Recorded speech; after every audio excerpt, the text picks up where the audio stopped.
حضرت اویس کرنی رضی اللہ تعالیٰ عنہ، آپ کے حالات پر زیادہ مواد کتابوں میں ملتا ہی نہیں۔ میری بات پہ توجہ کریں آپ حضرات، ایک وقت میں ایک ہی کام ہو سکتا ہے۔ زیادہ مواد ان کے حالات پر، اس کی ایک بہت بڑی وجہ ہے۔ کچھ لوگ مجلسوں میں رہتے ہیں، محفلوں میں رہتے ہیں،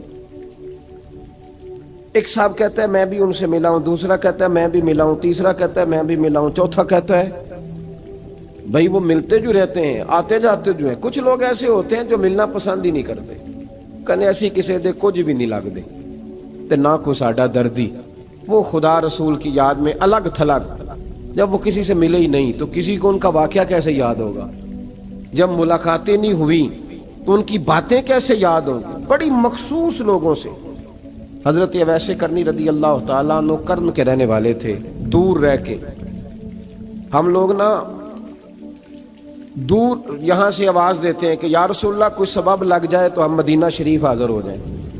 میرے صاحب رحمۃ اللہ علیہ فرمایا کرتے تھے جو دور رہ کے بھی نبی پاک کی صحیح بات مانے نا، مصطفیٰ کریم اسے وہیں دیدار عطا کر دیتے۔